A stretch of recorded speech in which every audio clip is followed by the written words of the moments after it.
Pat Carullo is an artist and activist. He is co-founder of Damascus Citizens, an activist group that received the dedication of the HBO movie Fracking.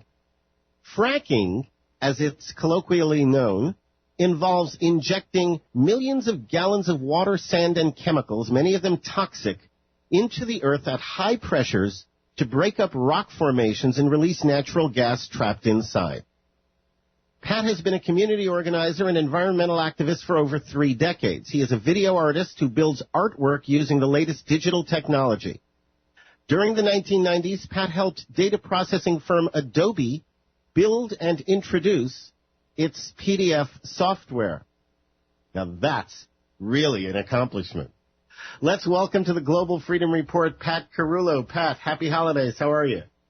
Yes, and same to you. Happy holidays to you, Brent, and your listeners. Thank you. It's good to have you here. Before we get into the meat of today's topic, as a fellow artist, please tell me how you use digital technology to build artwork. Would you say your work is done in a digital medium? Well, that's a great question. We certainly appreciate your interest, and really, every creative discipline has been transformed by the digital paradigm. Photography, publishing, graphic arts, video, music. There's only one creative discipline or one industry even that hasn't been changed by the digital paradigm. That's art. So what it is I'm doing is building artwork that's both digital and physical. So these are physical objects that are also digital and intended really to help the art world now become digital. That's quite an ambitious thing, but it's a project that I've been engaged in for some time, and something that is both beautiful and technically challenging and a real joy. Do you ever have to address the philosophical, creative attitude of digital is more, like virtual is not real? Like the Matrix, the difference between what's real and art from reality and nature and art from a fabricated reality. Does that come into play for you at all? Well, what my goal is to build artwork that's both physical and digital. And in order to do that, I'm building sculptural objects that represent notions such as convergence and aesthetics and other technical and other issues. So it's a real joy for me, and of course much of my work is about the nature, about the beauty of nature. We are nature. Nature is us. Excellent. Great. Thank you. I appreciate that. Now, yes, sir. Thank you for your interest. I consider myself to be a pretty intelligent guy. And as a crossword puzzle enthusiast, my vocabulary is probably higher than most people. But I have never heard the word fracking. The closest I come is from the TV show Battlestar Galactica, in which it was a swear word of sorts. So I'd like you to tell us what the frack is fracking. Well, that's a great way to put it too, Brent. Because it's quite a sort of the way it sounds really represents what it is. It's a harsh word and it's a harsh thing. It's a process used to get gas. Now, the industry and some might call it natural gas. Well, there's nothing natural about the gas that the industry is getting from fracking, because what fracking is you drill a hole in the ground 2 miles down, thereby connecting all the layers, and you inject into that hole 2 miles, and then you do horizontal spokes going out from the drill bore. You're doing horizontal spokes 2 miles out, and then you're exploding underground pipe bombs, explosions. This is not my term. This is James Northrup's term. He is an retired industry person. So fracking is a process whereby you're drilling a borehole, you're doing horizontal bores, you're exploding underground at extreme pressure and injecting silica chemicals, up to 700 secret chemicals, into the ground. and using millions of gallons of water. So it's a process, and it's a Halliburton technology. There are other companies that sell, quote unquote, sell the products. I understand Halliburton originated the technology. That in itself should make it suspect. Well, there is in the present law there's something called it's not my term. There's something called the Halliburton loophole. Now, in the present law, one industry. I don't know. Your listeners may be involved in many industries. Well, one industry has a particular advantage now. One industry is exempt from every single federal environmental law. So one industry and one process, this fracking process, again, it's known as the Halliburton loophole, is exempt from the Safe Drinking Water Act, the Clean Water Act, the Clean Air Act, the Right to Know Act, and the Superfund Act. So this process, a natural process of injecting millions of gallons of water laced with secret toxic chemicals. My guest is Pat Carullo, co-founder of Damascus Citizens. The topic is fracking, and in just a few minutes, we're going to find out exactly what this process, how this process represents a threat to all of us.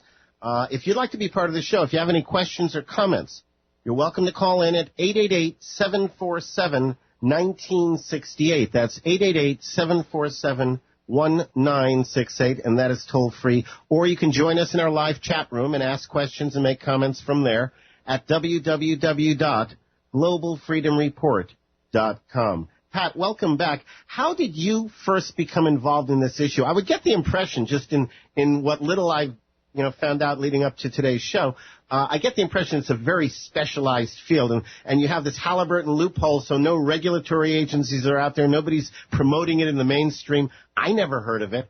How did you find yourself in the forefront of this kind of involvement? Well, 3 years ago, I just heard that folks, people called landmen were signing up large parcels of land, very, very quietly, very covertly, and now huge portions of northeast Pennsylvania, some in New York, along the southern tier, and across the country in 37 states are leased, controlled by industry, much of it with their foreign partners. So this was just happening here in our community. And so you decided to get involved, and then you've become a national figure on this issue, and hopefully you'll become more so. How long, by the way, has this, I understand that Halliburton invented it like 50, 60 years ago, but how long has the process been used, and over what area of the world? Is it just in the U.S. or what? Well, what's beginning to happen now, Brendan, and what is true is that this is a process. Fracking is being exported around the country and around the world. Australia, Spain, Greece. We've heard of the south of France. So people across the world now will begin to understand what fracking means to them, and they'll soon be fracked. And how long has this process been around? Well, fracking, hydraulic fracturing is used for actually when you want to stimulate a drinking water well. It's been used in the gas and oil industry for 50 or 60 years. But here's a key word, scale. What it is the industry is doing now is they are deploying in scale. Again, the key word there is scale, with hundreds and hundreds of these fracked wells. Horizontal, so 2 miles deep, 2 miles horizontal, spoking out in 15 and 16 directions. So it's an idea of scale here, which is different. Since 2005, the industry has practiced a brand new scale, an old technology, but a brand new scale using chemicals and super high hydraulic pressures and volume. Scale is different. So, in other words, what you're saying is what they've been doing since 2005, even though the process is basically the same process, what they're actually doing is not what they have been doing for the previous however many years. Perfectly said. What this is called high-volume slick water fracking. That's what they're doing now. The old process, yes, it was fracking, but it was nothing like this fracking. This is a degree of magnitude, some hundreds and hundreds of times more invasive and potentially damaging to our public health and to our water supplies. Now, that leads me to my next question. And first I want to know if I understand this correctly. If I'm understanding this correctly, hydraulic fracturing is supposed to free up natural gas. They call it natural because they don't produce it in the lab. You call it unnatural because it doesn't naturally come out. I understand. But for the sake of the discussion, supposedly it's supposed to free up natural gas, thereby supplying more energy to the world. Now, it all sounds good to me, and I guess if it's being exported, it's going to sound good to those importing the technology. So what's wrong with the process on this scale? Yeah.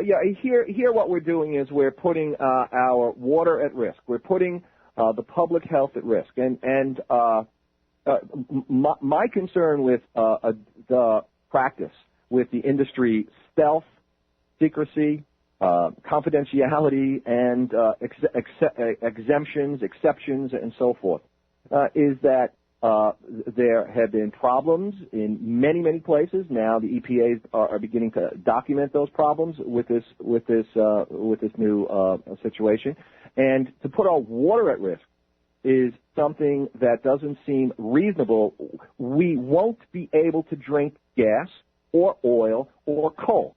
We are water. We need water. This is the first time anyone has proposed industrializing the place where the water comes from for 5% of the American population. So this is different. It's being done at the headwaters, and this industrialization of the headwaters and putting our water at risk is the thing that's so alarming to me. So what you're essentially saying is they're pumping tons and tons of toxic chemicals into the process, and they're essentially causing miniature earthquakes and expecting to contain the consequences of all of this, and they're not really all that successful at doing so, if I get it. Well, you know, on paper it looks good. It looks good, and admittedly, 96... these things always look good on paper. They look good on paper, and 98% of the wells are fine. And though it's one well could cause and did cause a huge aquifer contamination plume in a place called Dimmock, PA. The settlement was just made the other day for $5 million. The industry is very reluctant for any settlements, but this settlement was made.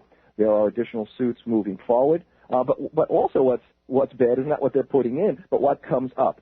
God or whoever or whatever put stuff 2 miles deep. The stuff that's 2 miles deep should basically remain 2 miles deep. And what is being done now, wastewater is coming to the surface, and it's carrying barium and radium, heavy metals, salts. The list goes on and on and on about the millions of gallons of wastewater that's coming up and ending up in our rivers, creeks, and streams. And on paper it looks good, but there's always human nature. Well, there are mistakes. Is that what happened in Dimmock, Pennsylvania, that their entire water supply got radiated? Is that what happened there? What happened there was it was contaminated with methane and with other secret fracking chemicals, and this has all been documented. The EPA is in there now looking at this, and it's a matter of public health. The poor folks that live there, ordinary folks, citizens, United States citizens, their state constitutional rights have been broken, and their federal constitutional rights have been broken. So what's happening really is sort of just for money. It's good for jobs, good for energy. Heck with the water, heck with the collateral damage. You know, so here, good folks.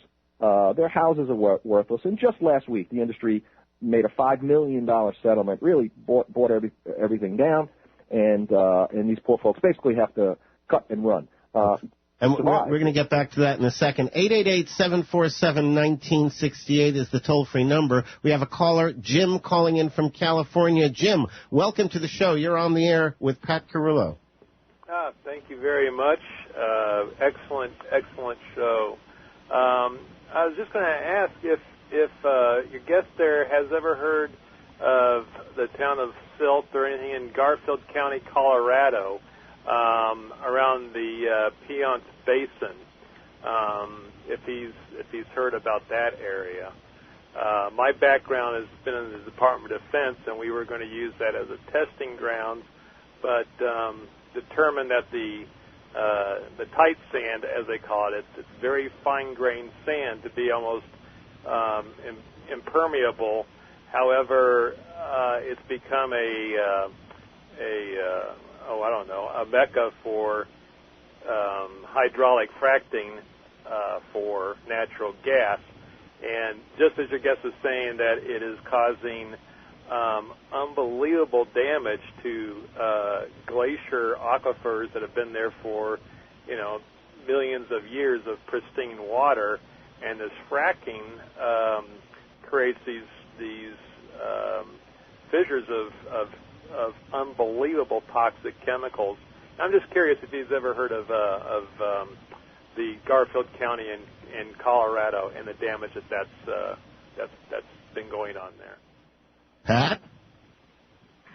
Well, yes, sir. We are talking with people from all over the country, and Colorado is a real active place regarding this. And yes, Garfield County and others are now understanding, after 5, 6, 7 years of this, and tens of thousands of well sites, understanding really what the implications are. So, speaking to a lot of folks in Colorado and across the country, indeed. Okay. Yeah, because that's an area that's a little bit near and dear to my heart, and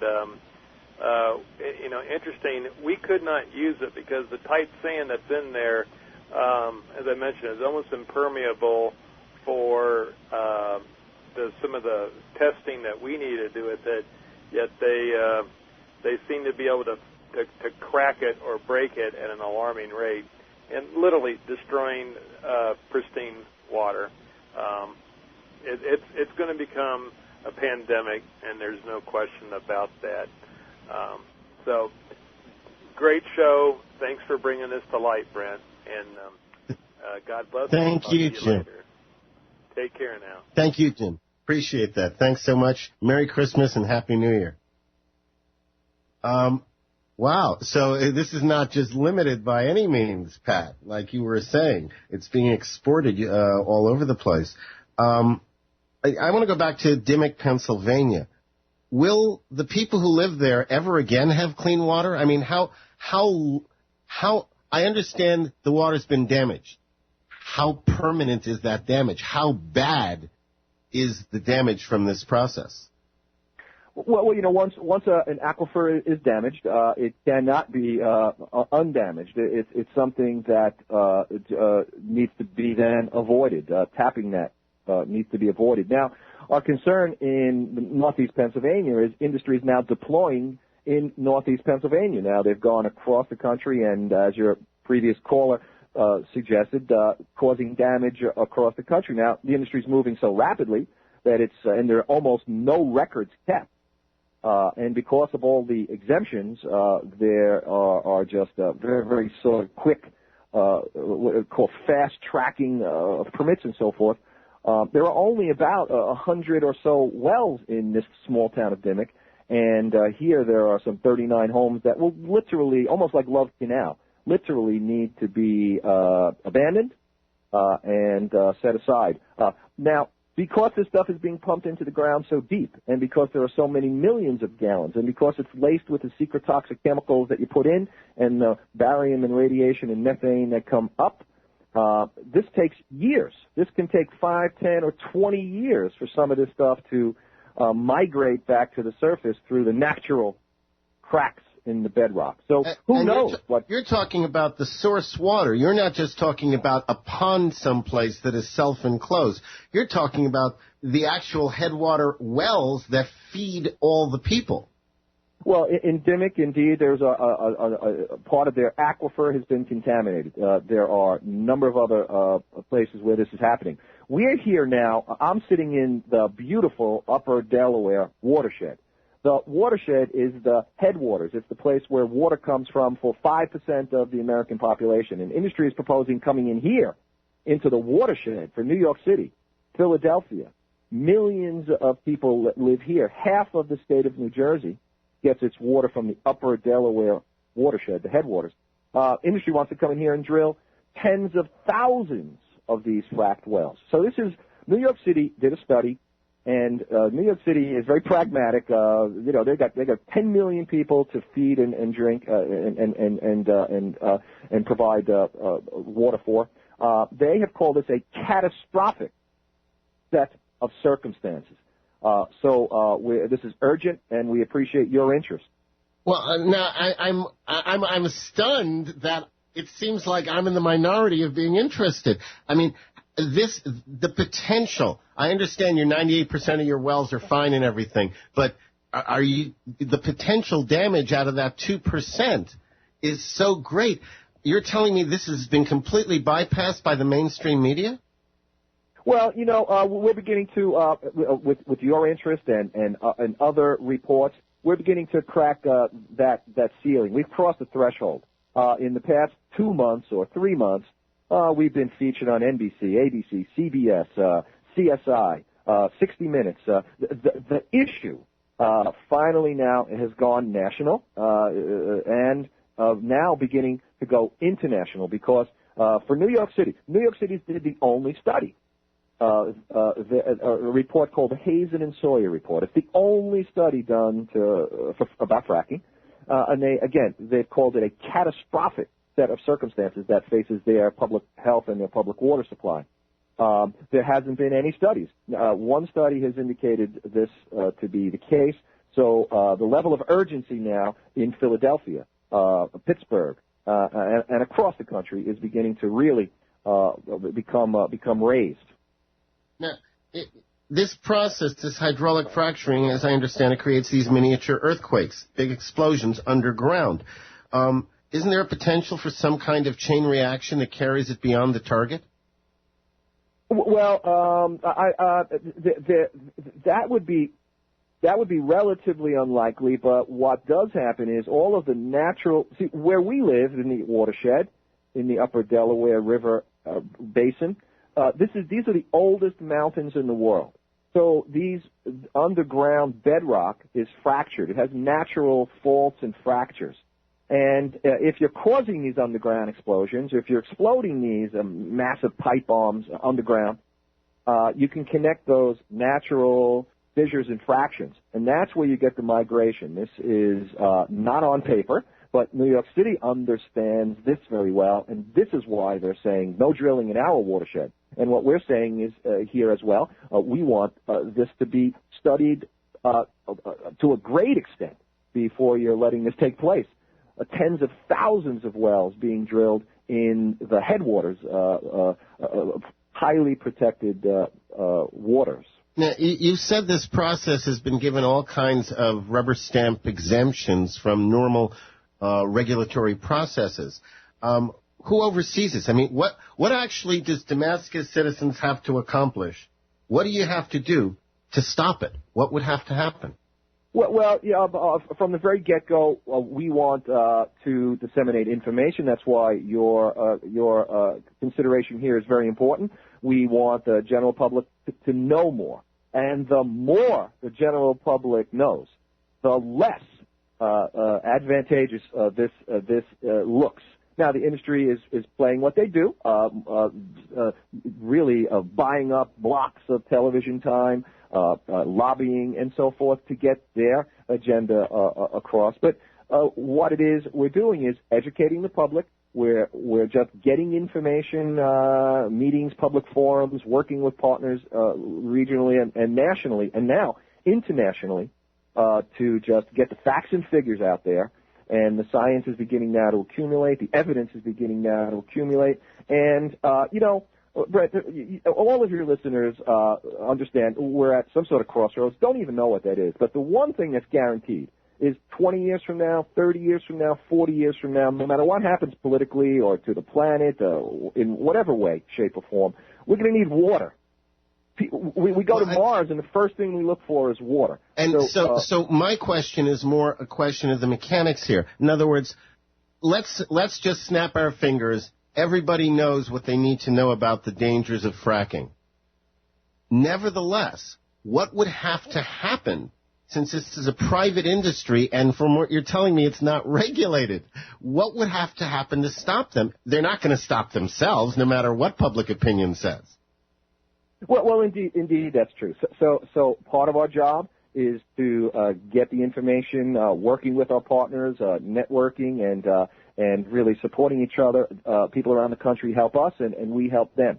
Learn more about this. The press is beginning to pick this up, understand the details. But even once we learn it all, okay, would it take an act of Congress? What would it take to be able to get this process stopped? Well, it's funny. We've built a spectacular legal team. One of the members is the Love Canal lawyer. We've got several universities working with us on the legal team, prominent universities. We've built a team of experts, scientists.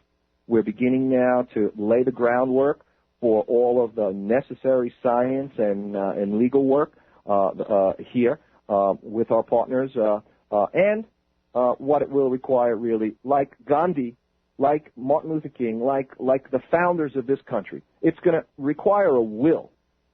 If Gandhi could challenge the British Empire for salt, I am personally committed to standing for our water.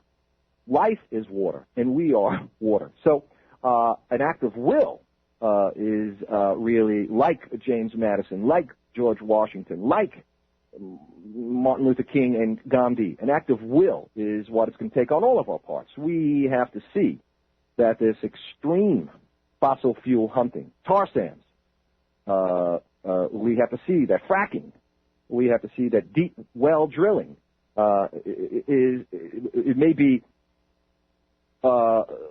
we may think it's required, but the one thing that is required is water. Pure water. And we have a constitutional right in the Commonwealth of Pennsylvania. Article 1, Section 27 says we have a constitutional right to pure water. So those folks in Dimmock have just been denied their constitutional right. Goodbye. They don't get constitutional right. And it goes even far. As you say, water is life. How do people find out more about and add their voices to this issue? Well, we greatly appreciate, again, this. DamascusCitizens.org. Is one website. There's the CatskillCitizens.org. There's DelawareRiverkeeper.org. These are the regional organizations, and across the country now, the national organizations are beginning to understand the idea of a transition fuel. It's a bridge to a place where the water is contaminated is a bridge to nowhere. So the idea of a transition fuel, gas being a transition fuel, it might be good. However, if it's a bridge to nowhere and we don't have any water 10 or 20 years from now, then our species, then our whole culture, our civilization is in jeopardy. In jeopardy is kind, actually. We're gone at that point if we ruin our water supply. My guest has been Pat Carullo. The website is www.damascuscitizens.org. And hopefully you can connect to the other sites he mentioned from there. But it's damascuscitizens.org, and we'll have a link to that over at the Global Freedom Report by this weekend. Pat, thanks so much for spending this time with us. We really appreciate the work you're doing to help protect our water, and I will do what I can to help promote what you guys are doing. We thank you for your interest. Happy holidays, Merry Christmas to all, Happy New Year to all your listeners and yourself, sir. Thanks so much. Pat Carullo, Damascus Citizens.